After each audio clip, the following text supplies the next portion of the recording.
La Bible commence par dire, cherchez premièrement le royaume de Dieu. Ce qui sous-entend que quand on vient dans la vie chrétienne, quand on vient prier à l'église, quand on vient chercher Dieu, l'objectif c'est le royaume de Dieu. Amen. De fois on vient à l'église pour avoir le miracle, c'est bien.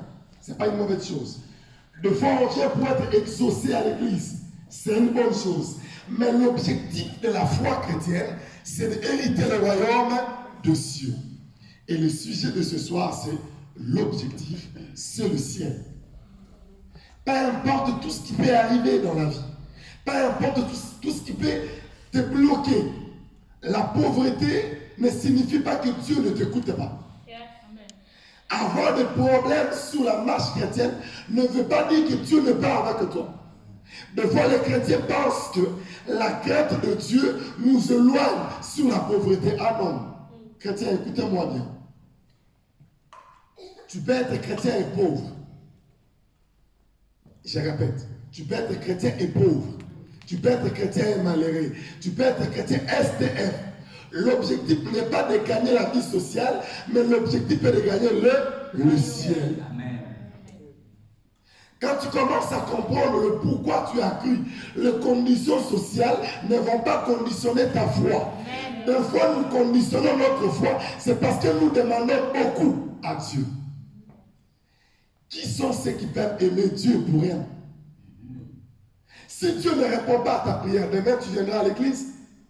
Si le prophète aujourd'hui n'a pas vu, n'a pas prophétisé sur toi, est-ce que demain tu viendras à l'église? Qu'est-ce qui te motive pour venir à l'église? Des fois, les gens viennent parce qu'ils ont des problèmes. Je vais aller voir le prophète, il va prier pour moi. Mais je vais te dire, jusqu'à ce qu'on t'enterre, tu auras toujours des problèmes. Que servira-t-il alors de tout gagner si à la fin, il va perdre son âme? Je vais prendre un deuxième verset. Vous pouvez me préparer ce verset. 1 Corinthiens 6, le verset 19. Mais je suis encore dans Matthieu. Je suis encore dans Matthieu. Je vous dirai à quel moment vous allez lire ça avant de Dieu. Écoutez, Matthieu dit ceci, homme de Dieu. Cherchez premièrement. Dans la Bible, quand il y a le mot chercher, il veut dire travailler. C'est-à-dire, à chaque fois que tu viens dans la vie de l'église, tu dois travailler pour avoir une place dans le ciel. Ce n'est pas le pasteur qui travaille pour le fidèle. Non, non, non. C'est un problème de quiconque. Jean 3,16 dit ceci. Car Dieu a tant aimé le monde qu'il a donné son Fils unique, afin que quiconque croit en lui ne périsse point, mais qu'il ait la vie éternelle. Celui qui cherche le royaume de Dieu gagne l'éternité. Mais celui qui cherche le par-dessus perd l'éternité. J'aimerais dire des choses que je vais assumer. Vaut mieux mourir pauvre mais aller au ciel. Vaut mieux mourir sans papier mais aller au ciel. Vaut mieux mourir quelqu'un qui est STF mais en allant au ciel. Ça ne me servira à rien de rouler avec une belle voiture et de rater le ciel. L'objectif, c'est le ciel. Il n'y a rien de ce qui doit nous détacher de l'amour de Dieu. L'homme de Dieu, tu as donné la vision. Ici, ça a commencé. Ça va évoluer. Et Dieu va amener cette œuvre-ci à grandir. Et on entendra parler de ça. Mais l'objectif de cette œuvre, c'est de ramener les âmes au ciel. Et le jour où il va oublier l'objectif, Dieu ne sera pas avec lui. Voilà pourquoi les hommes de Dieu qui oublient l'objectif, Dieu se détache. Quand il n'y a pas la part de Dieu, Dieu n'est plus dedans. La part de Dieu est qu'on puisse rechercher premièrement le royaume de cieux. Et vous avez dit que j'écris beaucoup. Si j'écris, n'ayez pas peur. Amen. Je suis chez nous, hein. Je ne suis pas comme on dit dans ma langue, je ne suis pas mon père, je ne suis pas un invité. Je suis un fils de la maison. Parce que parmi les lives, je suis toujours le live. Amen.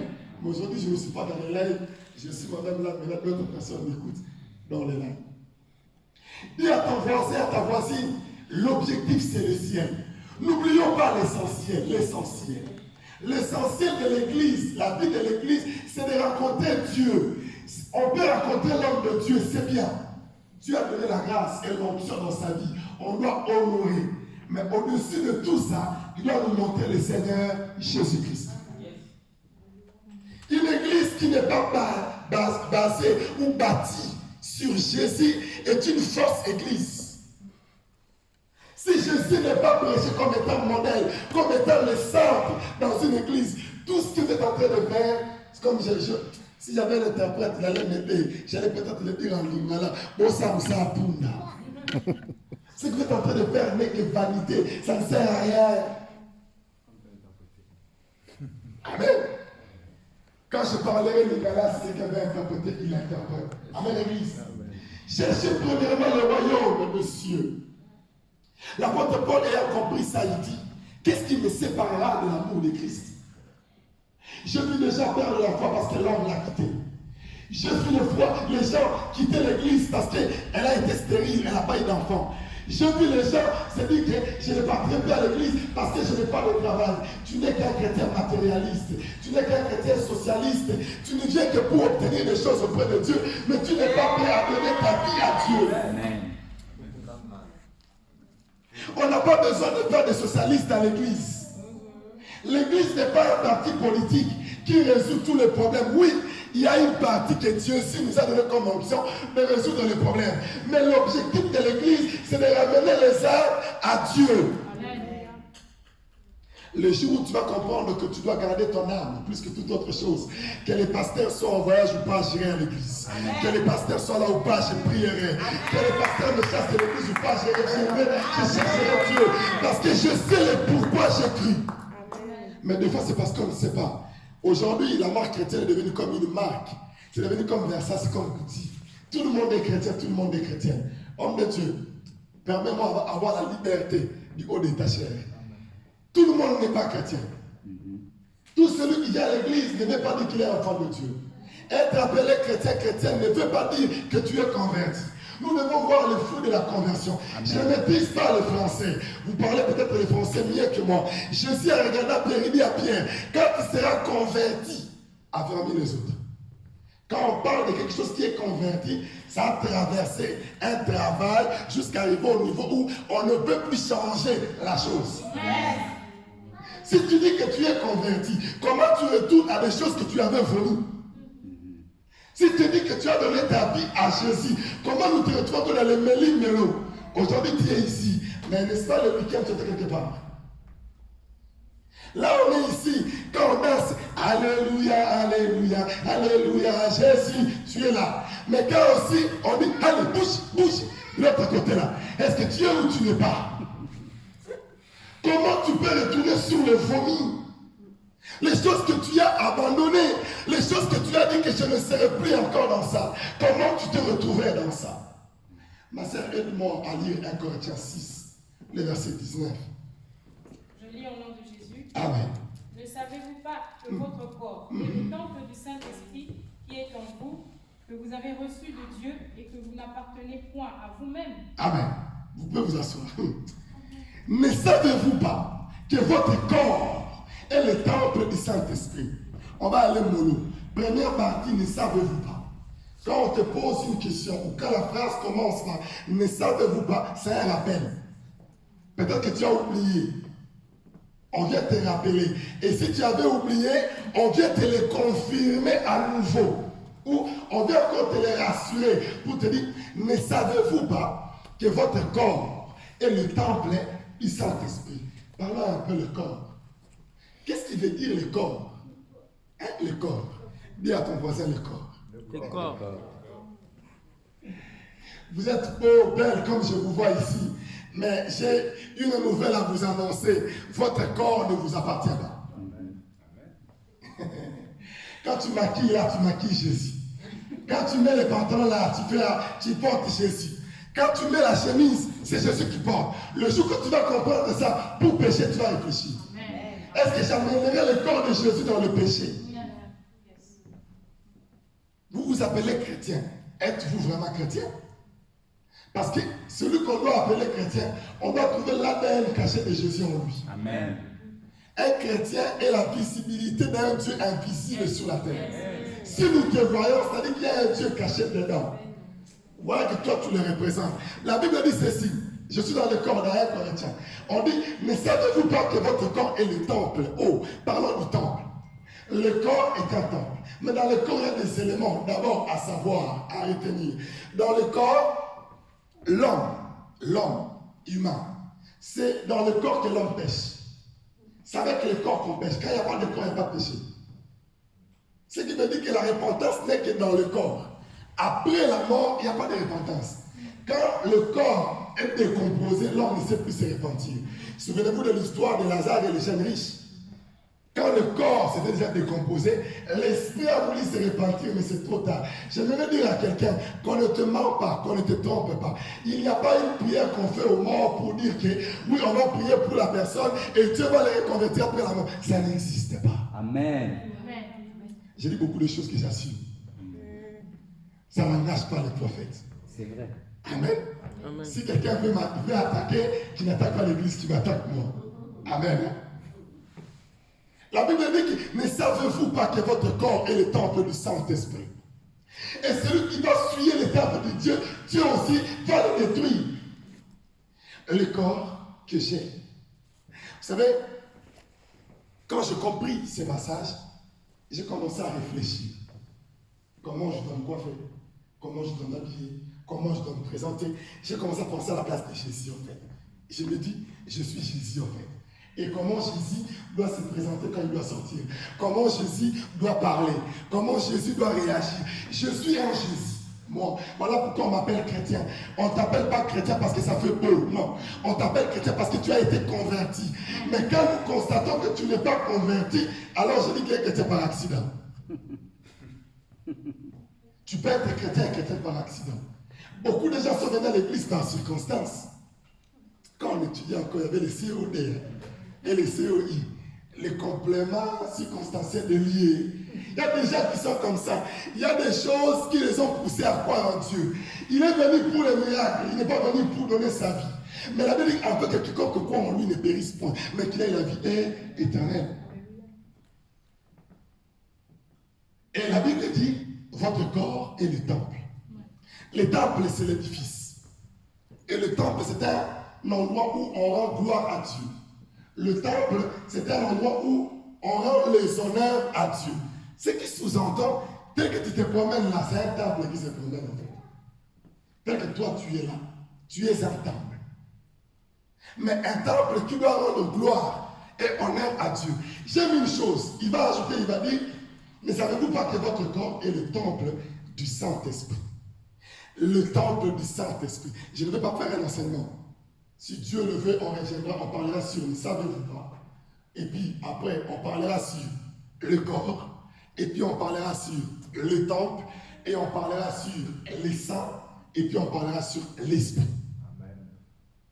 Ce qui forme le corps que tu as. La Bible dit que celui qui va prendre son corps pour l'amener à l'impudicité est en train de souiller le temple de Dieu. L'impudicité ici, les gens ont l'habitude de dire que l'impudicité veut dire toujours l'homme et la femme quand ils s'accouplent. Non, l'impudicité, dans sa définition du péché, c'est d'être déjà en contradiction avec la volonté de Dieu. À chaque fois que tu n'obéis pas à Dieu, tu es presque impudique. Parce que tu ne veux pas dans la logique des choses. L'impudicité que tu fais charnelle, compte maintenant double. Tu as d'abord péché dans l'esprit et tu as péché dans la chair. Voilà pourquoi la Bible dit de tout péché que l'homme fait, c'est en dehors de son corps. Mais celui de l'impudicité, il est en train de pécher contre Dieu et il pêche aussi contre son corps. Donc il y a des péchés où que tu pêches contre Dieu, tu pêches aussi contre toi-même. Mais c'est-à-dire que tu t'aimes. Comment tu peux te faire pécher toi-même? Je ne suis pas là pour parler de l'impudicité. Amen. Amen. L'objectif, c'est le ciel. Vaut mieux tout perdre. Vaut mieux ne pas tout avoir, mais d'avoir Jésus. Des fois, on le dit.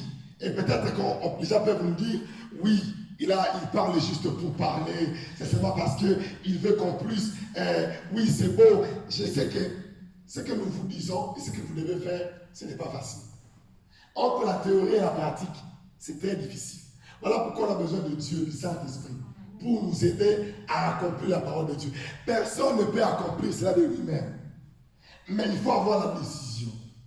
Les chrétiens de nos jours se disent Dieu va tout faire pour moi. Non. Il ne faut pas être fainéant à ce niveau-là. Il ne faut pas être fainéant. Dieu a responsabilisé et a donné le pouvoir en tout un chacun. Prenons le livre de Genèse, on ne va pas lire. Je vais juste te parler de l'histoire. Dieu dit, créons l'homme à notre image et à notre ressemblance. J'aime ça. Créons l'homme à notre image et à notre ressemblance. Donc l'homme que tu es là, Dieu t'a créé à son image et à sa ressemblance. De toi à moi. Tu réponds dans ton cœur, mais je vais écouter ta réponse. T'inquiète pas dans le cœur, j'écouterai. Est-ce que tel que tu es là, tu es vraiment à l'image et à la ressemblance de Dieu? Non. Réponds dans ton cœur, toi-même. Si Jésus revenait là, pendant que je suis en train de prêcher, tu partiras. Là. Si Jésus revenait maintenant, tu partiras. Qui t'a dit que demain tu arriveras? Qui t'a dit que tu vivras encore 10 ans? Qui t'a dit que tu seras encore dans 30 ans? Et qui t'a dit que l'enlèvement ne sera pas aujourd'hui? Racheter le temps quand le jour. Je suis venu pour rappeler à quelqu'un, n'oublie pas ton objectif. N'oublie pas, l'objectif c'est le ciel. Recherchez premièrement le royaume des cieux. Détachez-vous du monde. Détachez-vous de tout ce qui est contraire à la foi chrétienne. Est-ce que je t'ai demandé de ne pas aller travailler? Est-ce que je t'ai dit, va faire ta démission au travail? Est-ce que je t'ai dit, pasteur, on va venir avec nos matelas, on va commencer à dormir à l'église, on va attendre le retour de l'église? Est-ce que j'ai dit ça à l'église? Non. Est-ce que non? Aidez-moi comme ça, moi j'ai des témoins. Est-ce que j'ai dit ça? Non. Mais j'ai dit que l'objectif c'est les... Si tu es béni, gloire à Dieu. Si tu n'es pas béni, gloire à Dieu. Amen. Un chrétien ne doit pas être complexé sous la vie sociale. Amen. Tu as porté ça, c'est pas grave. J'ai porté ça, j'ai porté ça. Amen. Ça revient, ça arrive dans ma foi. Amen. J'ai vu des gens perdre la virginité à cause d'un téléphone. J'ai vu des hommes accepter de changer de vie à cause de ce qui est vanité. Ils ont oublié c'est quoi l'objectif. Église, si Dieu nous prête vie et que nous avons des grandes églises, gloire à Dieu. Si Dieu nous prête vie et qu'on n'a pas de grandes églises aussi, gloire à Dieu. Il n'y a aucune situation sociale qui enlève la divinité de Dieu et sa grandeur dans notre vie. Aucune situation, aucune. Il m'a fait la promesse, ok. Il réalise, ok. Il n'a pas réalisé, ok. Je suis comme celui qui a déjà le sida. Je suis déjà sorti avec la fille, et puis tu es venu me dire, elle a le sida trop tard. Il n'y a rien. Qu'est-ce que je veux faire d'autre? J'ai déjà le sida. C'est-à-dire, même si on remettait le compteur à zéro pour me dire que Jésus n'est pas Dieu, je vais leur dire que c'est trop tard. Je ne sais plus revenir en arrière. J'ai tellement cru en lui, même si lui-même il descendait pour me dire que je ne suis pas Dieu, je dis trop tard. C'est trop tard. J'ai une conviction ferme. C'est-à-dire, même celle, même si le monde entier s'est lié, je leur dis que c'est trop tard. Je ne suis pas chrétien de masse. Je ne suis pas chrétien de foule. Je suis un chrétien de privé. Je suis un chrétien d'abord qui est seul. Parce que pourquoi? Jésus avait presque 4 types de couples, je peux dire. Il était un homme de foule, il était un homme de 12, il était un homme de 4, et il était un homme qui était aussi seul. Mais la divinité de Jésus, on le voyait comment il était seul. Là où Pierre a dit, on doit construire des tentes ici. C'est quand Jésus était seul. La vraie chrétienté, c'est quand tu es seul. Amen. C'est pas ici à l'église. Ici, tout le monde là, craint Dieu. Ici, tout le monde ici craint Dieu. Et tout le monde se donne l'espoir qu'il va aller au ciel. Parce qu'on est en public. Un jour, on me dit, je suis allé prêcher. Je ne vais pas poser la question ici. Je suis allé prêcher dans une église. Alors le Saint-Esprit m'a poussé à poser la question. Est-ce qu'il y a des hommes saints dans la salle? Est-ce qu'il y a des femmes saintes? Silence. Il n'y a personne qui s'est levé. J'ai regardé du côté des hommes de Dieu. J'ai dit, même ici, il n'y a pas des hommes saints, des hommes et des servantes saints. Personne ne s'est levé. On ne m'a jamais réinvité dans cette église. Parce que je les ai dit, donc si je suis revenu ici, personne ne va partir. On est en train de faire quoi? On est ici pourquoi? On est ici pourquoi? Quand on oublie l'objectif, on va commencer à prêcher ce qui fait beau et ce que les gens ont envie d'entendre. L'évangile, à chaque fois qu'on doit la prêcher, elle doit t'interpeller. L'évangile, à chaque fois qu'on doit la prêcher, elle doit t'interpeller. Même si tu es saint, tu dois dire, je dois encore me purifier, garder encore ma pureté. Quand tu viens à l'église, tu viens et tu sors. On dirait quand les pasteurs ils prêchaient dans les phares. Ah, je savais. Qu'est-ce qu'il y a de nouveau qu'il allait dire? On savait qu'il allait développer comme ça. On a l'habitude. D'ailleurs, même les prophètes, on les connaît. Quand ils commencent comme ça, on sait. Conseil gratuit. On ne s'habitue jamais d'un homme de Dieu. Amen. Tel que vous le voyez là, il peut être petit en taille. Mais attention, il est costaud. Amen. Spirituellement. Yes. Mais au-delà de ce qui lui rend costaud, c'est le mandat de Dieu sur sa vie. Amen. Et celui qui a un mandat de Dieu sur sa vie, faites attention. Faites attention. C'est ici en Europe que les gens viennent, à comme on a pasteur, désolé, il peut voir son pasteur, il le frappe à l'épaule. Je vous donne un conseil, ne l'appelez pas prophète, appelez-lui prophète. Ça fait respect en fait. N'appelez pas vos pasteurs pasteur. Appelez-les pasteur. Quand vous commencez à l'appeler pasteur, il y a la facilité de lui manquer le respect. Mais quand tu l'appelles toujours pasteur, il y aura toujours ces respects-là qui vont rester. Je pose la question à l'église. Je sais qu'à l'heure, vous n'avez pas ce système, vous n'avez pas encore cette habitude-là. Vous savez pourquoi on s'appelle frère et sœur? Vous ne savez pas? Je vais vous donner un petit témoignage. Homme de Dieu. Vous savez, les diables nous avaient à un moment donné égarés. Alors, on a voulu être comme tout le monde. Je suis allé une fois dans une boîte de nuit. J'entre dans cette boîte de nuit-là. Je suis arrivé dans la piste. J'ai essayé de faire le premier pas. Quelqu'un est venu me toucher à l'épaule. Il m'a dit, frère Hervé, ici c'est pas ta place. T'imagines, on t'appelle frère dans la boîte de nuit. Je me suis senti, je me suis dit, Seigneur. Et il ne s'est pas limité là. Il m'a dit, nous on te voyait quand tu étais à la permanence au Congo. Tu nous as inspiré la vie de Dieu. Et qu'est-ce que tu fais ici? C'était la dernière fois que j'ai mis mes pieds dans une boîte de nuit. Appeler quelqu'un frère et sœur, c'est une garantie et une identité des enfants de Dieu en dehors de l'église. Amen. Vous savez, en principe, quand un frère drague une sœur, ça doit être pour le sérieux. En principe. En principe. En principe. En principe. Mais de nos jours, on est en train de voir, on essaye, on verra un peu. Non, un chrétien n'a pas d'on verra. Un chrétien a dit, on a Jésus, ça va aller. Amen. Amen. J'aimerais dire à quelqu'un, je suis venu simplement te rappeler. N'oublie pas que tu as un ciel à gagner et un enfer à éviter. N'oublie pas que ce que tu es aujourd'hui, ce n'est que par la grâce de Dieu. Si aujourd'hui, même si tu traverses le moment le plus difficile, tu peux venir prier ici.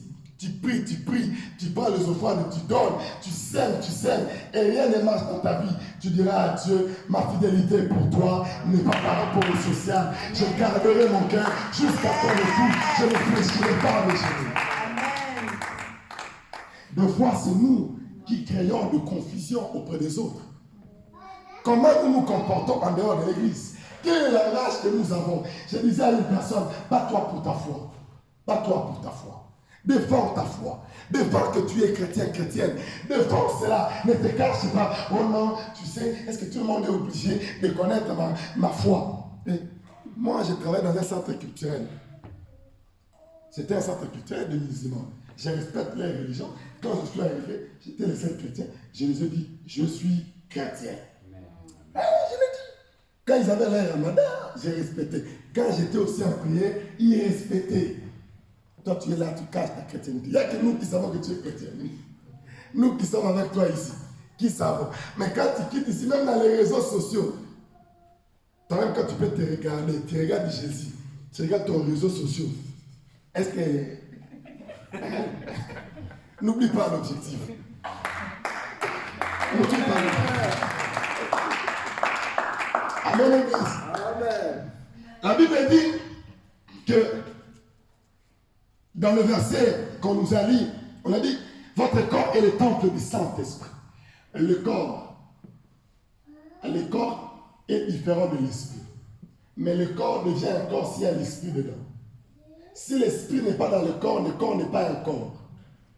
Je vais m'expliquer.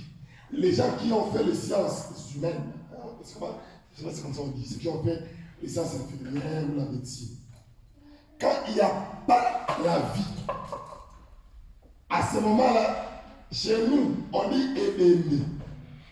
Et ici, on dit cadavre. Pour que le cadavre ne soit pas cadavre, il faut que l'esprit soit dans ce cadavre.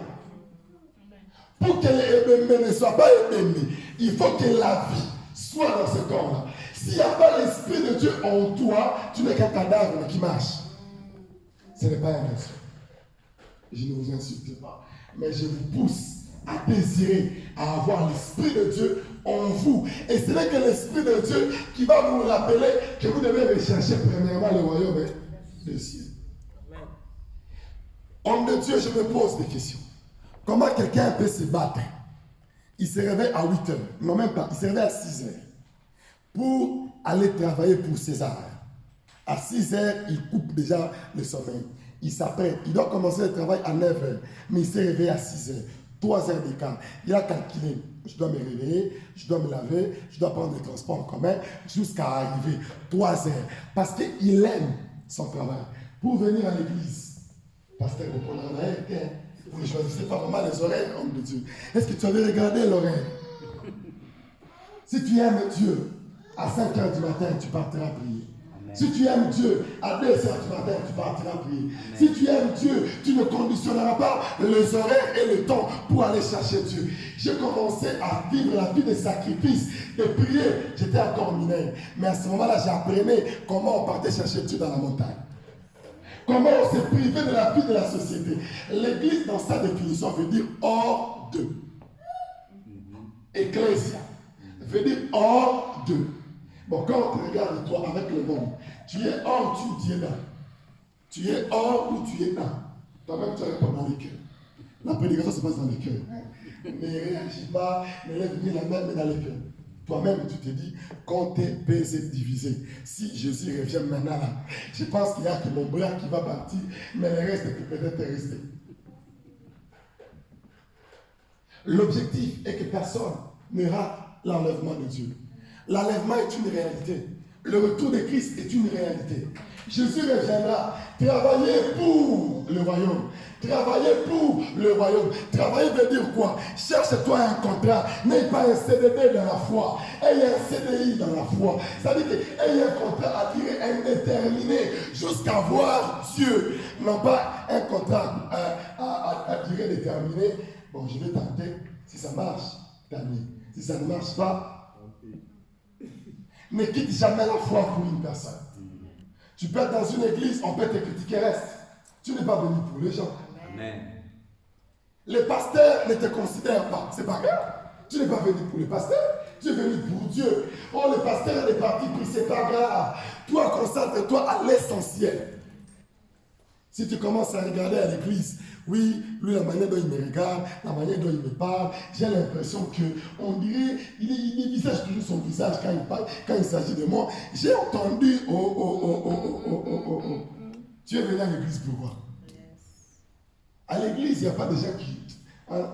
Bon, traduisez ça. À l'église, ben après on retourne à baptiser. Bon, critiquer, ça sonne beau, ça sonne bien. Oser la retourne, on retourne à ma casse. Tu as l'esprit de médisant. Donc quand tu commences à médire, à parler mal pour les gens, c'est compliqué en fait. Tu as vu comment il a porté? Il ne sait même pas comment contrôler le couleur. Quel est ton problème? Même s'il met du rouge et du jaune, c'est celui qui a porté. Quel est ton problème là-dedans? Oh non, il ne sait pas faire le choix, c'est ton problème. Et des fois vous péchez. Vous péchez par rapport à ça. Et tout le monde est libre, homme de Dieu. Hein? Si je suis venu en bambou, je suis venu en bambou. Oh non, elle aussi, elle exagère. Si toi, tu as beaucoup de pères, et que tu trouves que tu es un chrétien ou une chrétienne convertie, demande-moi, frère, j'ai constaté que tu ne portes que de rouge et de bleu. Est-ce que je peux te donner une chemise? C'est ça l'amour de Dieu. Amen. C'est ça l'amour. Amen. Si tu m'apportes rien, ne me critique pas. Peut-être que c'est tout ce que j'ai. J'ai risqué de fouler l'église parce que toi tu me regardes mal quand je mets du jaune et du rouge. Bon, les gens qui ont des jaunes, je ne vous ai pas visé. Ça n'a rien à voir. Ça n'a vraiment rien à voir. Alors l'église, nous devons nous donner à Dieu. Privez-vous de tout pour Dieu. Un jour, j'ai dit à mon épouse, je ne sais pas si les mariés peuvent le dire aussi à leur épouse. J'ai regardé à mon épouse, je lui ai dit, je suis un homme qui prêche, c'est vrai. Je suis un homme qui aime Dieu, c'est vrai, mais je suis humain. Un jour, je peux te trahir. Confie-toi en Dieu. Parce que l'homme, l'humain, reste humain. J'ai dit à ma femme, oui, prions, attachons-nous à Dieu, mais sache-le que si toi tu abandonnes la foi, moi je continuerai la foi. Amen. On est aimé dans la chair. Là-bas au ciel, je ne serai pas le mari de quelqu'un. Donc, je ne peux pas perdre la foi pour le mariage. Jamais, jamais, jamais je vais perdre ma foi pour le mariage. Jamais, jamais. Oh, même pour mes enfants, je leur ai dit, venez à l'église, vous ne venez pas. Un jour, j'ai posé la question à mon père. Il était dans l'assemblée comme ça, je prêchais. J'ai dit, papa, si tu pars en enfer, qu'est-ce que moi je vais perdre? Rien. Si ma femme part en enfer, je ne vais rien perdre. Parce qu'aussi, il n'y a pas de sentiments. Donc, je ne me souviens même pas qu'elle est partie en enfer. Moi, je serais seulement Alléluia, Alléluia. Si je vois les prophètes, on loue Dieu. Amen. Amen. Vous vous battez des fois pour des choses qui sont éphémères. Battez-vous pour des choses qui sont essentielles, les choses célestes. Battez-vous pour votre foi, nourrissez votre foi, méditez la parole de Dieu, passez la vie de prière, priez, priez, priez, priez, et priez, et priez, et prie encore, prie, jusqu'à devenir une prière. Amen. Ta vie va devenir une prière. Ceux qui me connaissent savent que moi, je peux prier de 6h à 18h non-stop. Non-stop. C'est-à-dire, je me mets à genoux à 6h. Et je me lève, il est 18h. Amen. Dernièrement, on a fait une prière de 10h à 20h non-stop, ici à Bruxelles. On priait pendant 10h non-stop. Et les gens, même, on a même débordé, imaginez. On a débordé, on devait finir à 20h, on a fini à 21h passé. On a débordé de 1h. Parce qu'on sait l'objectif, c'est le ciel. Vous vous battez, lui, oh, non, Louboutin, tu t'es pas pour ça. Hé, qu'est-ce tu t'es pas pour ça. Ce sont les choses éphémères. Mais je n'ai pas dit de ne pas avoir le Louboutin. Si tu as des moyens pour acheter le Louboutin, achète le Louboutin. Mais l'objectif, c'est le ciel. Ne restez pas attardés à ces choses. Si on ouvre la porte, si on sort, on appelle tes amis. Je vais inventer un nom. Et je dis, moi je prie avec les frères Bagatouna là. Bagatouna aussi les frères. C'est que vous les chrétiens alors, lui il est chrétien. Ah non, s'il y a des gens qui ont brisé les cœurs des sœurs, c'est pas ces frères-là. Et vous dites qu'il est frère, c'est que vous les chrétiens vous êtes hypocrites. C'est à cause des frères et des sœurs de cette catégorie qui ont fait insulter notre foi chrétienne.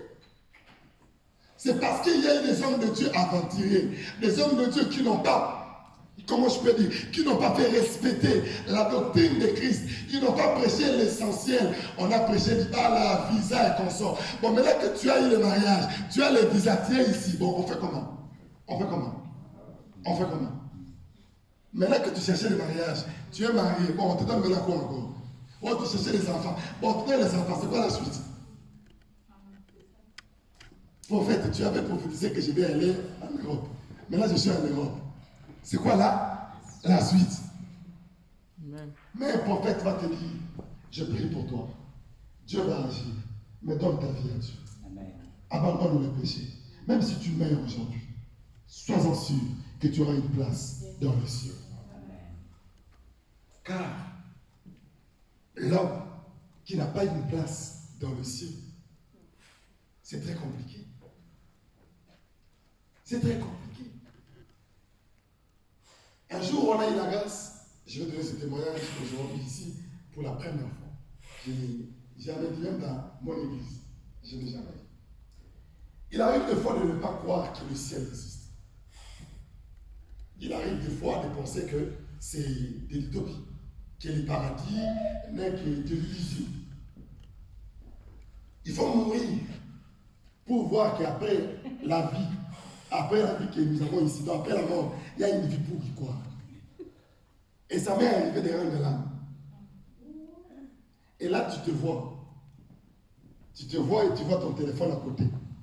Tu vois que c'est ta maman qui l'appelle, mais tu essaies de toucher le téléphone. Et là, tu réalises que tu es parti. Et tu commences à te dire, qu'est-ce que je peux faire? Et là, maintenant, tu entends une voix qui te parle de ce qui va se passer après. Les oiseaux, ils parlent. Les animaux, ils parlent. Et le ciel existe réellement. Ce n'est pas de l'illusion, ce n'est pas de l'utopie. C'est une réalité. Après la mort, il y a une éternité qui nous attend. Et j'ai toujours dit ceci. Je suis piéton à la base. Hein? Donc, je n'ai pas honte de ça. Je suis piéton sans permis de conduire. Je ne sais que faire le vélo. Je ne suis pas complexé. Donc, même si tu as une belle voiture ici, je dirais que Dieu te bénisse. Tu as une belle voiture, je vais me promener à pied au calme. Jusque dans le métro, je vais prendre mon métro et je vais rentrer chez moi. Car l'objectif, c'est l'être. Et donc, là, je ne serai pas intimidé par rapport à ce que l'autre est en train d'avoir. Et après, quand je vis ces choses, Dieu a voulu que je retourne pour réaliser que le ciel existe. Et depuis ce jour-là, plus rien ne peut me séparer de Dieu. Plus rien. Plus rien ne peut me séparer de Dieu. L'évangile a pour mission de guérir l'âme et de préparer l'éternité de l'homme. Tout ce que les hommes de Dieu vous prêchent, c'est uniquement pour vous conscientiser, pour vous rappeler de ce que vous devez devenir demain et comment vous devez vous conduire sur la terre. La repentance n'est pas après la mort. La repentance n'est pas après la mort. On ne serait pas que quand on a ce corps. Une fois qu'on ne possède plus ce corps, c'est fini. Et la Bible dit, ne savez-vous pas que votre corps est le temple du Saint-Esprit? Et que vous ne vous appartenez plus, mais vous appartenez à Dieu. Si tu sais que tu appartiens à Dieu, la vie que tu mènes, la manière dont tu t'approches de Dieu, est-ce que vraiment Dieu trouve sa part? Est-ce que Dieu, aujourd'hui, si on doit se poser des questions, est-ce que, je pense que je vais finir dans 5 minutes. Si tu dois se poser des questions, est-ce que Dieu va se voir en toi? Je vais dire à l'église, il est possible d'être un bon prédicateur, mais de vivre dans la vie de péché. Il est possible d'avoir de la renommée et de ne pas avoir Dieu. Il est possible de faire tout ce qu'on peut faire comme exploit et de ne pas être dans la crainte de Dieu. Mais tout ça, la Bible dit, à la fin, ce sont des personnes que je leur dirai, je ne vous ai jamais. Vous savez, je ne maîtrise pas la langue de Molière, mais je préfère que Dieu puisse me dire, je ne te connais pas. Ça peut passer. Mais quand il dit, je ne t'ai jamais connu. C'est-à-dire, même quand j'ai commencé la foi, même quand j'étais encore dans les débuts, lui, il ne me connaissait pas. Même quand j'ai fait des miracles, lui, il ne me connaissait pas. Même quand les gens ont témoigné, lui, il ne me connaissait pas. Même jusqu'à la fin. J'aimerais même qu'il me dise, je ne te connais pas. Je vais peut-être lui rappeler, non, souviens-toi, c'était moi. Tu suis allé prêcher à Alma l'autre fois, j'ai prêché sur l'objectif. C'est peut-être moi. Mais il va me dire, je n'étais jamais. C'est-à-dire que mon existence n'existait pas auprès de Dieu. Si je ne suis pas dans la volonté et dans la crainte de Dieu. Ça ne sert à rien de vous mentir à vous-même. Ça ne sert à rien. Repentez-vous. Et la vraie définition de foi de la repentance veut dire changer justement. Changer simplement. Accepter de faire un demi-tour. Ok, c'est bon. Le plaisir sexuel, permettez-moi l'expression, n'a pas de fin. Mais tu n'es pas toujours fatigué de ça. Jusqu'aujourd'hui, tu pêches encore pour ces genres de péchés. Jusqu'aujourd'hui. Pour les péchés qui est devenu presque démodé. Des péchés comme ça, c'est devenu démodé. Ce n'est plus d'actualité. Même les diables commencent à chercher d'autres péchés. Mais toi, tu es encore dans ce genre de péchés. Le diable a changé les péchés. Aujourd'hui, le diable a fait évoluer les péchés. Il a amené les péchés dans les smartphones. Vous allez voir tout le monde avec son téléphone. Et quelqu'un peut vivre comme le péché. Tout le monde avec son téléphone. On ne sait pas. Il suffit seulement ici de dire, papa, tu peux me donner ton téléphone? On va mettre un code, on va filmer avec. Non, j'ai un problème de batterie, papa. Ce n'est pas un problème de batterie. C'est parce qu'il y a un autre péché qui est dans les téléphones. Les téléphones aujourd'hui commencent même à diviser des couples. Les téléphones aujourd'hui, on part pour aller réparer les problèmes. Oh non, papa, les maris ne veulent pas me donner les codes. Papa, c'est ta femme, quel est le problème? Si tu n'as rien à cacher, donne les codes. Oh non, j'ai des histoires privées, papa, même si c'est privé. Faut donner les codes. Les péchés même a évolué. Mais toi, tu es toujours dans les péchés de l'Antiquité. Les péchés de la bière, ça c'est des modèles. Même les gars buveurs ont changé. Ils se sont dit, bon, à l'époque, moi je prenais, je ne prends plus. Ça dit même, il est devenu conscient. Hein, il est devenu conscient. Il dit, non, ce type de péché, non, je ne le fais plus. Moi, à l'époque, j'étais un dragueur, mais je ne le fais plus. Mais toi, jusqu'aujourd'hui, c'est toujours pour réfléchir. C'est des monnaies, ces choses. C'est des monnaies. Aujourd'hui, l'infidélité, c'est devenu un peu, c'est pour les immatures. Mais toi, tu es toujours encore dans l'infidélité. Tu es toujours encore dans ça. Je m'excuse. Toi, tu es toujours encore dans ce genre de choses. Des péchés pareils. C'est des péchés que tu devais déjà depuis de toi-même. Des péchés comme des insultes. Vous allez voir quelqu'un qui va à l'église dit, tu ne me connais pas. Renseigne-toi. Oh, comment ça tu veux me renseigner? L'impolitesse c'est un péché démodé. Maintenant, les gens sont devenus civilisés.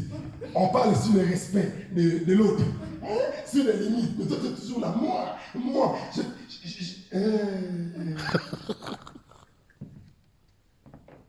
Église, ne vous conformez pas au siècle présent. Mais que votre esprit soit renouvelé par l'intelligence de Dieu. Soyez des chrétiens convertis. Donnez vos vies entièrement à Dieu. Votre style de vie, votre manière de parler, même le langage doit témoigner que vous êtes de Dieu. Même le langage. Mais toi, quand tu parles aux gens, tu as l'impression que tu étais Dieu en fait. Quand toi, tu parles sur les gens, je dis, est-ce que tu me connais? Est-ce que tu me connais? Quand tu te regardes, tu me regardes. Est-ce qu'on peut, toi, tu es qui en fait? Tu n'es qu'un humain, tu mourrais un jour. Pourquoi quand tu veux parler de l'autre, tu mets un peu de mépris au point que c'est comme si l'autre ne représentait rien. Si tu aimes Dieu, tu aimeras les prochains. Et je vais dire un dernier conseil. Et je vais clôturer par là. Celui qui dit qu'il aime Dieu et qui n'aime pas son prochain est un menteur. Si tu me dis que tu aimes Dieu, tu ne peux pas avoir une bonne vie de prière, une bonne vie de foi. Ta relation, elle est top avec Dieu, mais ta relation, elle est compliquée avec les gens qui vivent avec toi. C'est que ce n'est pas eux les problèmes, mais c'est toi les problèmes. Encore nous, les chrétiens, nous aimons toujours. On me combat. C'est des combats. Ça doit être les liens. Non, c'est toi les problèmes. Et chercher la paix avec tous. Et la sanctification, sans laquelle personne ne verra Dieu. Ça dit cherche la paix, cherche la paix. Oh non, papa, prophète, tu ne connais pas ma famille. Je te dis, comment ça, on n'a pas besoin de connaître ta famille. Si tu as vraiment raconté le Seigneur Jésus-Christ, on le saura dans ta vie. Amen. Un chrétien n'est pas rancunier. Si vous connaissez un chrétien ou une chrétienne, rancunier ou rancunier, il doit passer à la délivrance. Il veut venir, on doit la délivrer. Amen. Oh non, moi je ne pardonne pas facilement. Moi ce qu'elle m'a fait, oh, comment ça? Jésus, on l'a frappé. Jésus, on l'a flagellé. Il a dit, Père, pardonne-les. Mais toi, tu dis que tu es chrétien. Tu es chrétien jusqu'aujourd'hui. Il y a une tante qui t'avait mal parlé. Ça fait 10 ans. Et ça fait 10 ans. Ta tante, si même elle était partie en prison, après 10 ans, on allait même la gracier. Mais ça fait 10 ans que tu ne la parles pas. Ça fait 10 ans. Ouais, non, le dit, ça a été. Moi, je ne vais jamais la parler. C'est à cause d'elle. Un chrétien n'a pas des ennemis. Amen. Je vais insister. Un chrétien n'a pas des ennemis. Amen. Tu peux avoir les adversaires, mais ils ne sont pas tes ennemis. Voilà pourquoi je te dis que priez pour vos. Parce que tu ne peux pas voir. Mais si je te dis priez pour les enfants de ta tante qui t'ont mal parlé pour qu'ils se marient, papa, comment je peux prier pour les enfants de ma tante qui a été à la base de mon problème? Priez pour que vos ennemis prospèrent, qu'ils puissent aller de l'avant. Mais toi, tu ne pries que pour toi, les chrétiens égoïstes. Passe aussi aux autres. Et les chrétiens ne doivent pas avoir la vie de prière, des défis. Tu ne défies personne ta foi. C'est pour toi-même. Tu ne prouves à personne ta foi. Tu te prouves à toi-même. Quand tu sauras que tu te prouves à toi-même, si tu peux te mentir à toi-même, c'est que tu ne t'aimes pas. Mais les chrétiens, ils se mentent lui-même. Lui-même, il se ment. Ah, chrétien, comment tu es à ce niveau-là? Tu te mens. C'est-à-dire toi-même, tu sais que je n'ai pas une vie confortable de la foi. Mais tu te dis, alors, Kolo Yesu, on est là, nous tous ensemble. N'oublie pas l'objectif. Vaut mieux tout perdre, mais de ne pas perdre Jésus. Si Dieu fait grâce, on reviendra. À Bruxelles, je connais tout ce frère. Je connais ce qu'il veut dire être expulsé. Mais je n'ai pas abandonné la foi. J'ai été esclave. Je n'ai pas abandonné la foi. J'ai fait des travaux que je ne pouvais pas faire dans ma vie. Je n'ai pas abandonné Dieu. J'ai été rejeté. Je n'ai pas abandonné Dieu. J'ai vu les gens me dire comme ça. Toi, tu finiras mal. Je n'ai pas abandonné Dieu. Mais je continue à aimer ces personnes-là. Car je n'ai pas oublié l'objectif. Pourquoi tu cries au Seigneur Jésus-Christ? Si c'est pour les miracles, change. Aime-lui et convertis-toi pour le ciel. Recherchez premièrement le royaume des cieux. Et le reste vous sera donné. Si tu donnes, gloire à Dieu. Si tu ne donnes pas aussi, gloire à Dieu. Qui peut adorer Dieu pour rien? Pour rien. C'est-à-dire, tu dis, Seigneur, c'est pour rien. C'est pour rien. Simplement pour te dire que je t'aime. À ce stade où je suis arrivé, te dire je t'aime est une conviction. Ce n'est pas par contact, non. Je le sens vraiment que je t'aime. Et quand Dieu n'est pas avec moi, je peux sentir qu'il me manque. Ça t'arrive aussi de sentir que Dieu te manque? Ça t'arrive aussi de sentir que la vie de la prière te manque et la méditation te manque? C'est ça la relation avec Dieu. C'est ça, c'est dire que je connais le pourquoi je suis dans la foi chrétienne. Que le Seigneur Dieu vous bénisse.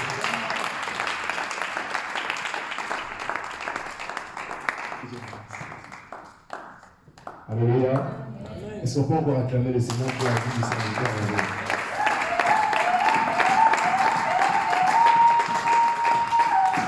En tout cas, le Seigneur est vraiment fidèle.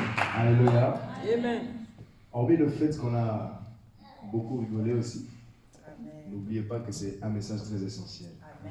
L'objectif, c'est le ciel. On doit s'attacher à Dieu parce que le Seigneur Jésus revient très bientôt. Et je crois que l'homme de Dieu Hervé était une trompette aujourd'hui pour nous rappeler qu'on ne doit pas vivre dans le désordre, mais qu'on doit ordonner nos vies. On doit mettre nos vies en ordre parce qu'il revient très bientôt. Est-ce que tu seras enlevé si le Seigneur Jésus revient? Est-ce que moi-même qui vous prêche, je serai enlevé?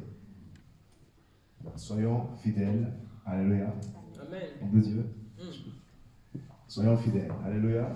Amen. Nous allons prier par rapport à ce message qu'on nous a donné. Si tu as été touché par ce message, j'aimerais que tu puisses tenir ton cœur et faire alliance avec Jésus-Christ de Nazareth. Faire alliance avec Jésus. Dis à Dieu, Seigneur, aujourd'hui encore une fois de plus, j'aimerais faire alliance avec toi parce que tu es le Saint d'Israël, le Dieu de grâce, le Dieu d'amour. Jésus. Un cantique qui monte dans la maison. Prie. Dis à Dieu, Seigneur, aujourd'hui, Jésus, j'aimerais faire alliance avec toi. Seigneur Jésus, je m'approche de toi, tel que je suis, comme je suis. Seigneur Jésus, ouvre le ciel. Seigneur, ouvre le ciel. Il a promis d'être avec moi. M'attache à lui, je m'attache à lui. Il a promis d'être avec nous, sa fidélité durera toujours, sa fidélité durera toujours. Il a promis de marcher avec nous. Je m'attache à toi, je m'attache à toi. Il a promis d'être avec toi, sa fidélité durera toujours, sa fidélité durera toujours, sa fidélité durera toujours, sa fidélité durera toujours.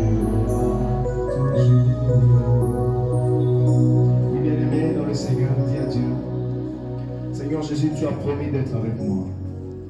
Seigneur, je fais alliance avec toi au travers de ton Fils Jésus-Christ de Nazareth. Je m'approche et je m'accroche à toi. Prie pendant quelques instants et laisse Dieu te parler. Seigneur Jésus, tu es fidèle, ô Dieu puissant. Jésus, tu es fidèle et tu fais de grandes choses, ô Dieu. Jésus, tu es merveilleux, ô Seigneur, tu es bon, ô Jésus. Tu t'es souvenu de Alma, tu t'es souvenu de nous, Seigneur, en envoyant ton serviteur, ô Dieu, pour que nous puissions avoir le message du temps convenable. Car tu as dit, quel est donc ces serviteurs fidèles et prudents que tu as établis devant tes gens pour leur donner la nourriture du temps convenable. Tu as voulu que ça soit ainsi, Père, que ton nom soit béni, que ton nom soit glorifié. On ne peut pas aller, Seigneur Jésus-Christ, à l'encontre de ta volonté. Gloire à toi, Saint d'Israël. Le Seigneur Jésus me dit de dire à quelqu'un ce soir, ne t'inquiète pas. Ne t'inquiète pas, parce qu'il est avec toi. Je répète, ne t'inquiète pas. Qu'aucun vent, aucune puissance, aucune domination ne te fasse croire le contraire. Parce que Jésus de Nazareth est avec toi. Alléluia. Je me rappelle encore, il y a de cela 9 ans passés, je priais normalement pour mon père parce que je voulais le voir être converti. Et en dépit du fait qu'il était en train de vivre dans le désordre, c'est-à-dire qu'il buvait tellement au point où il devenait parfois agressif. Et je priais pour qu'il puisse changer de vie. Et un soir, le Seigneur me ramène dans une vision. Et dans cette vision, je regardais le ciel et je regardais mon père en train de boire l'alcool. Et je disais à Dieu, Seigneur, je regrettais. Je disais, Seigneur, jusqu'à quand mon père va vivre dans cette vie? Parce que pour moi, ce n'est pas une sécurité. Et je grandis vraiment dans l'insécurité. Et quand je regardais le ciel, je priais, je disais à Dieu, jusque quand? C'est là que j'ai vu une lueur d'espoir. C'est là que j'ai vu une lumière descendre du ciel et paraître devant moi. Et c'était un ange très grand de taille avec un glaive dans sa main droite. Et dans ses yeux, il y avait du feu, il me regardait. J'étais très effrayé, j'avais très peur. J'arrêtais de crier pour mon père. Et dans mon cœur, j'ai entendu une voix qui m'a dit, n'aie pas peur. N'aie pas peur. Et j'ai senti la porte tomber comme un manteau et j'étais très léger. Alors j'aimerais dire à quelqu'un aujourd'hui, n'aie pas peur. Ne t'inquiète pas. N'aie pas peur de l'adversité. N'aie pas peur du vent. N'aie pas peur de la tempête qui frappe contre ta vie. N'aie pas peur des mauvaises nouvelles. Parce que Jésus est avec toi. Comme l'homme de Dieu a dit, l'essentiel c'est le ciel. Jésus est avec toi. Il ne t'abandonnera jamais. Il ne te laissera jamais. Ce jour-là, devant cet ange et devant son épée, je pensais qu'il allait me ramener en enfer ou je ne sais où. Mais Dieu m'a justifié en me disant simplement deux mots. Ne pas peur. 3 mots. Ne pas peur. Alléluia. Que le Dieu de grâce te fortifie au nom de Jésus. Et si tu avais peur ce soir, je prie dans le nom de Jésus de Nazareth, que la peur te quitte au nom puissant de Jésus. Au nom puissant de Jésus de Nazareth. N'aie pas peur de dormir, parce que Jésus-Christ est le bon berger. N'aie pas peur de dormir, parce qu'il veille sur toi. Jour et nuit, il veille sur toi. Jésus de Nazareth veille sur toi. Il y a quelqu'un qui a même peur parfois de dormir la nuit. Mais le Seigneur Jésus veille sur toi. Le Seigneur Jésus veille sur toi. Tu dors avec beaucoup de questionnements. Tu te poses mille et une questions. Mais pose la question à Jésus-Christ. Et il va te répondre avec un songe. Il va te répondre avec un rêve. Il va te donner une vision nocturne et qui va te consoler. Laisse Dieu te fortifier. Laisse Jésus te fortifier. Laisse le Seigneur te fortifier. Laisse le Seigneur te fortifier. Tu es un vaillant, tu es une vaillante. Que la peur ne te fasse pas croire le contraire au nom de Jésus de Nazareth. Que les démons ne te fassent pas croire le contraire au nom puissant de Jésus de Nazareth. Que la maladie ne te fasse pas croire le contraire au nom puissant de Jésus de Nazareth. Que l'adversité ne te fasse pas croire le contraire au nom de Jésus de Nazareth. Quelles que soient les nouvelles, tu es un vaillant. Tu es une vaillante au nom de Jésus. Que les faibles disent, je suis fort. Si tu es faible, dis que tu es fort. Si ton problème te rend faible, dis, je suis fort. Si ton combat te rend faible, dis, je suis fort. Si tes difficultés te font croire que tu es faible, dis, je suis fort. Au nom de Jésus. Au nom de Jésus. Alléluia. Merci Saint-Esprit. Gloire à Dieu. Amen. Je vais donner 2-3 minutes à l'homme de Dieu, Ange, s'il a un cantique ou une parole. Comme on n'a pas le pied. Les pieds. Tu peux chanter comme ça. Amen. Gloire à Dieu.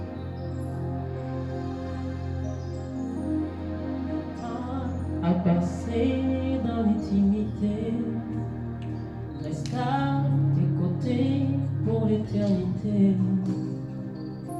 Être brisé par les Écritures, offrir ma vie comme une émotion. C'est là mon plaisir, Seigneur, pour ton plaisir, Yahweh, Seigneur. C'est pourquoi moi je viens. Je sais comment trouver du temps pour toi, Seigneur, mais mon milieu de la bagarre. Je sais comment attirer ton regard près de moi, Adonai. Car je mis de côté, Seigneur, tous mes mots pour m'offrir moi-même un sacrifice. Yahweh, tout à toi. Yahweh, je m'étonne à toi. Seigneur, je me donne parfum. Seigneur, je me donne parfum pour toi. Un parfum qui chante, un parfum qui danse, un parfum mélodie. Seigneur, Lord, et tout mon être, Yahweh, n'a mis qu'à bien.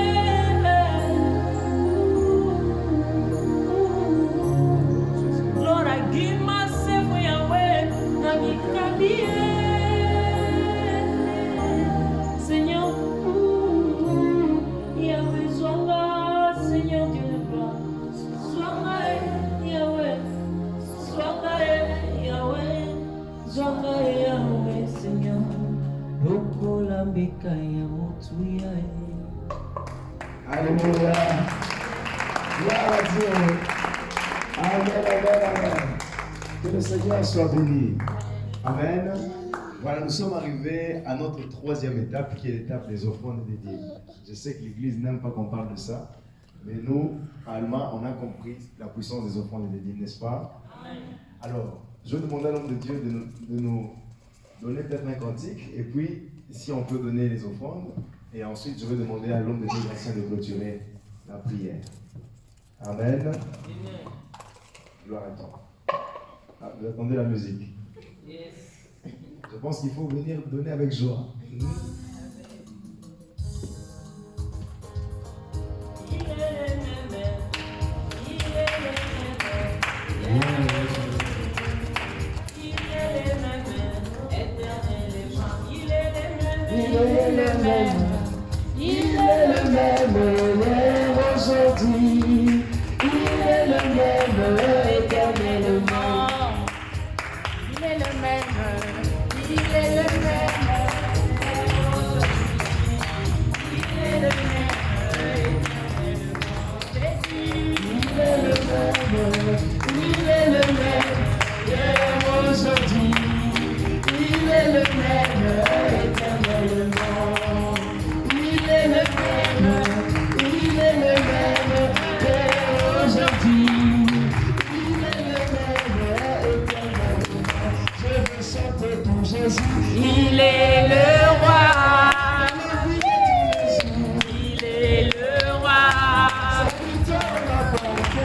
Désormais, avec toi, Jésus, je règnerai à jamais. Je veux danser pour Jésus. Il est le roi.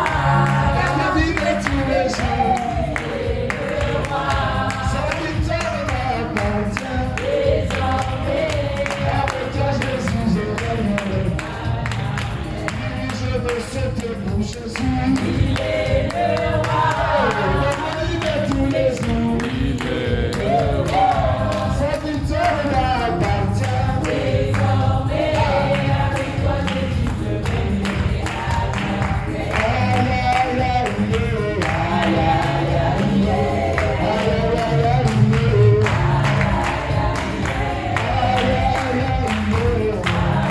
aïe,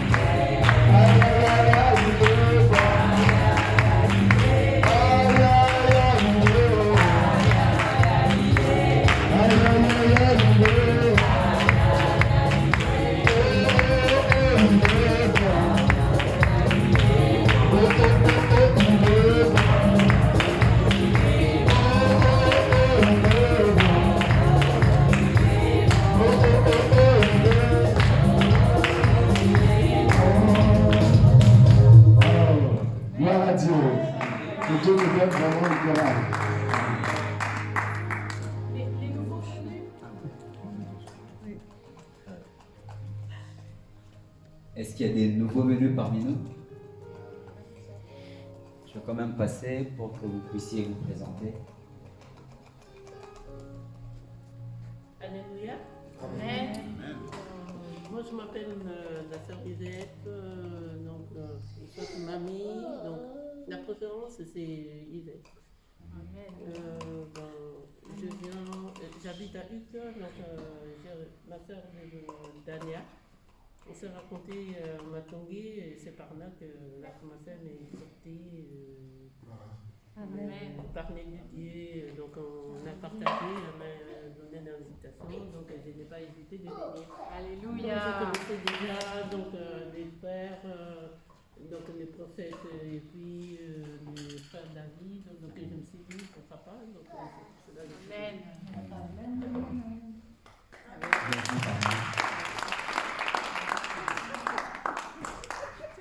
Alors, bonsoir à tous. Je m'appelle Isabelle. Donc, j'ai été invitée par le frère Daniel parce qu'on a eu à connaître l'homme de Dieu et puis le prophète David. Donc, c'est la première fois pour moi. Je suis très ravie d'être là.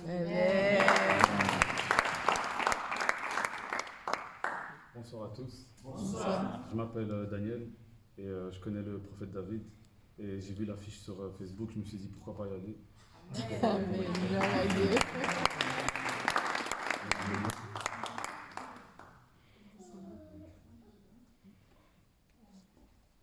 Bonsoir.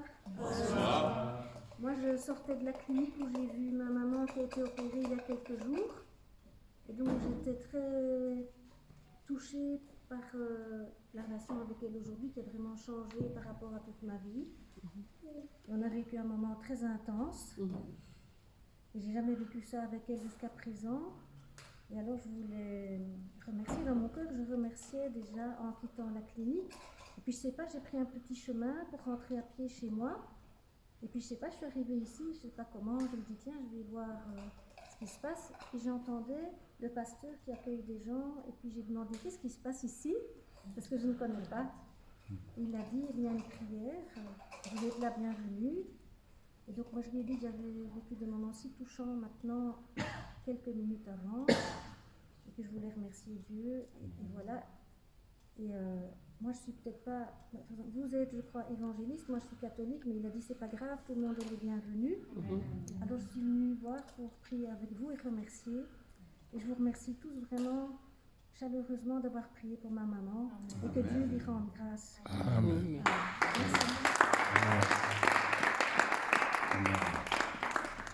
Que Dieu vous bénisse. Les chaises qui sont là, elles sont les vôtres maintenant. Amen. Éternel Dieu de grâce, nous te remercions pour ce merveilleux moment. Père, tu as parlé à chacun de nous ce soir en nous rappelant les objectifs. Oui, Père, au commencement était la parole. Et cette parole, c'est toi, Dieu. Tu nous rappelles encore ce soir, l'objectif, c'est le ciel. Seigneur, je prie ce soir que cette parole prenne place dans notre cœur, que nous puissions marcher avec cette parole, que nous puissions, Père, pratiquer cette parole, Père. Oh Dieu, je prie que le diable ne vole pas la bénédiction que tes enfants ont reçue ce soir. Seigneur, protège tout un chacun de nous. Seigneur, nous nous soumettons encore nos âmes à toi, Seigneur. Garde nos âmes parce qu'elles sont importantes pour toi et pour nous aussi. Seigneur, bénis encore ces ministères. Bénis les personnes qui ont participé à ce culte ce soir.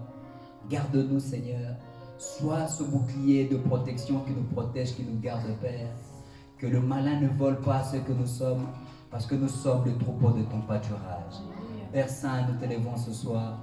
Nous te bénissons, nous te rendons gloire. Par le puissant nom de Jésus, nous disons tous Amen. Amen.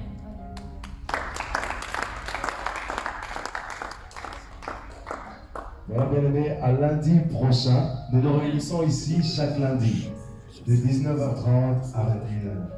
Appelez les membres de vos familles, venez, ça va nous faire énormément du bien et ça va les faire aussi énormément de bien. Amen. Que Dieu soit glorifié. À lundi prochain. Shalom. Shalom, shalom, shalom.